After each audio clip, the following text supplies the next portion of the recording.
Hey Zouk Family, it's Monday, and that means it's the return of some guys that started the whole of our Monday night DJ sessions off. Yeah. Hard Night, Yeah, good. Doing good. Well, Yeah. everybody hates a Monday, but here we are.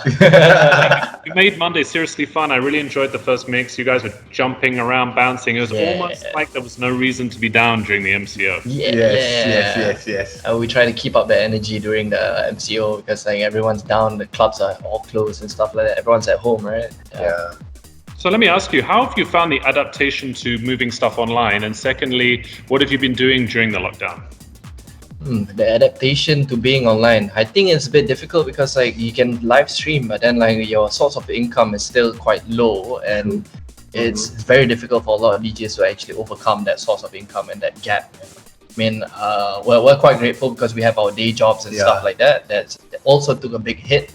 But for other DJs, maybe it might For be the DJs who do it full time, it could be like, it's a bit tough for them. Yeah. And I mean, like, not to pity them, but then we resonate quite hard with them because it's like sad just like see our friends be so down during this part, Yeah. I mean, like, well, what have you been doing during the MCO, man? Like for myself, I think most of the time I tried that dalgona coffee recipe during MCO, and then most of the time I just keeping like trying to keep myself busy by doing exercise, and then like I do sometimes I have my day job, right? So I work from home. Yeah, basically that's it. Yeah. So like for like the music side, we've been digging quite a lot of new tracks and stuff like that. So our latest mix is coming up soon. Right? Our latest mix has a lot of like new tracks and stuff like that, and we've also been working on like a couple of new production tracks as well. Yes. We got some really old trance legends, like remixes of like trance classics and stuff like that, with a twist on our end and stuff. So hopefully that'll be done soon, maybe coming soon. Yeah, in 3 weeks time, like 1 month time, hopefully. Yeah. Like, let me ask you this. I've never made my own track. When you start to come to say, right, let's make our own track, where do you get inspiration for the sound? How did you learn how to do the production side?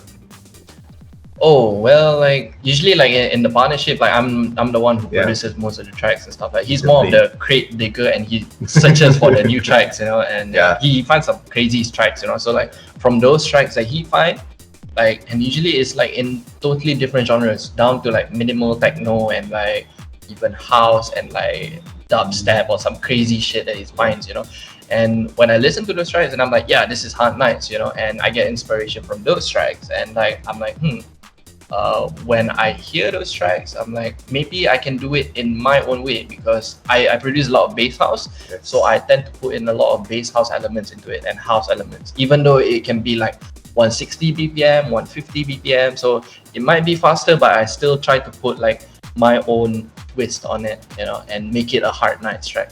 Because like a HardKnights track doesn't sound like any other track out there. It has like all this mix and mash of like whatever I feel like, this sounds good, And like where I learned it, like my major is actually sound engineering. So like I actually studied sound engineering like quite a while back, and I've been producing music since high school, 2010 or something. But back then it sounded like calculator sounds. So like, yeah. I remember that's one of your few songs. The first few songs, like, but it takes a long way to get it up to speed, So let me. Why did you guys start in the first place? Where was the birth of HardKnights, and what had you going from just being music fans to saying, hey, let's do it ourselves? I think, I don't know, like we started quite a while ago, man. We started 2013, right? Yeah, 2013. Back then we were just like, we were both separate DJs back then, and then like we were just partying really hard together, and then like, hey, let's back to back one time, And I think the relationship, the bond was strong because when back to back DJs play, they literally play back to back. You play 5 songs, we play 5 songs. But then we realized that when we mix together, each transition could have more things in it, like because we had 4 hands doing the transition at one go. So when we play, we actually play together.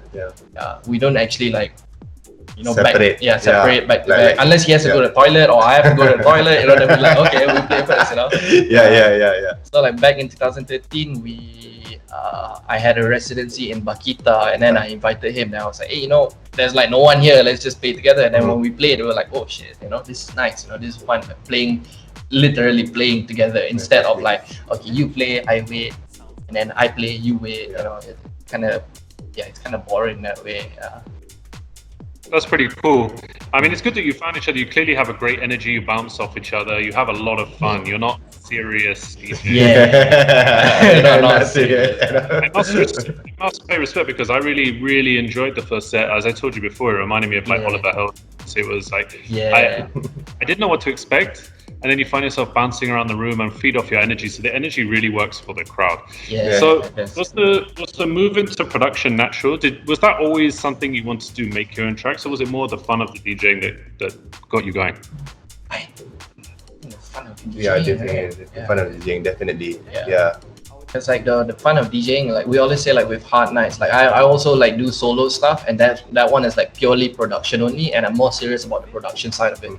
But with HardKnights, it's always like goofing around and having fun first. That's basically what our main focus. So like basically we just want to have fun and make sure our crowd and our fans will enjoy our set. That's about it. Because like I think like a lot of DJs out there, well, like we always said from the beginning, like what separates us from the other DJs is that a lot of DJs try to act cool and like, they are very stiff. They're like, oh, I'm a DJ, like, oh, don't, they're very like cool, So for us, we were just a bunch of kids and just wanted to have fun. But of course, like, it came with responsibility of like knowing what to play for the club, the right music for the club at that time, So, but at the same time, we tried to find, in between those super commercial Avicii tracks, like we try to find the fun in between those tracks, and seeing the crowd react to us is like, that's amazing. That's like crazy. That's the best. So let's get to know you very quickly a lot better. First thing, musical inspiration. I would say Armin van Buuren, I guess. Armin. Armin and Yellow Claw. I love this. I would say 80% of the time Armin van Buuren gets brought up. Like the man is a legend. He is a legend. It's like every single thing he produces, like it could be new, old, classic, or like trending is like crisp. It's like everything he makes is like super crisp and like top notch stuff. So if we say that, I already know that Armin is the answer for the second question. Who else is your dream collaboration? Wukong. Regional is Wukong. Wukong. Definitely Wukong. But sometimes like I heard his like recent few tracks, it's like it's pretty fast, man. I'm like, I can't imagine producing that fast of a track. I'm like, oh shit, this is so fast. Imagine like in the studio, you're just like, oh okay, this is really fast. But then like international, I think we would like to be in one of those Barong family. Maybe the Barong family boys, because they're like their tracks are just like entirely so different and like unique. And exactly. I think that's like pretty much what HardKnights wants to be, like stuff like that. Where is your dream place to play? Zouk Family. Definitely Zouk Family, of course. Zouk Family number one. Zouk Family number one, right? Aside from Zouk Family. I would say for myself, mine is Hakkasan. Definitely Hakkasan Las Vegas. Because I think one of the reasons why I started DJing was because of Hakkasan. Like looking at their roster line, I still remember seeing their roster lineup, and everyone was like Tiesto, Laid Back Luke, Steve Aoki, Hardwell, and stuff. And I was like, yo, I want to be in that picture. Like that's like one of the biggest clubs in the world. Bro, you don't need to anymore. We're building a Zouk in Vegas. You don't need Hakkasan. So now we got Zouk Vegas. I'm like, we got a picture now. Like, what's up, man? What's up, guys? We're there. And then which country would you love to tour? I would love to tour Europe, I guess, like Ibiza, Amsterdam, like Europe, that side, Like I want to have a bus tour in like America, like a bus tour in America, like 50 states, riding the bus all the way, like 3 months or something. That'd be great. Yeah, that would be really cool. I mean, you have such a strong base in America. I mean, I've seen that there's huge clubs in New York, LA, even Chicago for techno. Vegas is obviously a mecca, so that would keep you busy for quite some time. You could do state every week. Oh yeah, that'd be amazing. Yes. Dream, man. And my last question is, what should we look out for now that the MCO is lifting, now that there's more stuff happening? Obviously, you mentioned you've been working on some music. What else can we expect for the rest of the year from you guys? I think like what we were just talking about it, like after we had a live stream with Bait recently, like 2 days ago, right? 2 days ago we had a live stream with them, and then I think what we're planning on was like refreshing our image, because some of our photos look a bit like we look kind of bad in the photos, so I think we look forward to like. Hey, don't be harsh on yourselves. Don't be harsh on yourselves. I think it's just like weird angle. Just weird angle, like.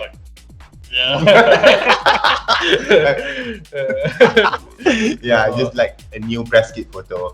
New press kit photos, like re-updating the profile, so it's more like internal stuff. Other than that, like we don't really release our mashups, but we probably be working on a lot more mashups and stuff like that.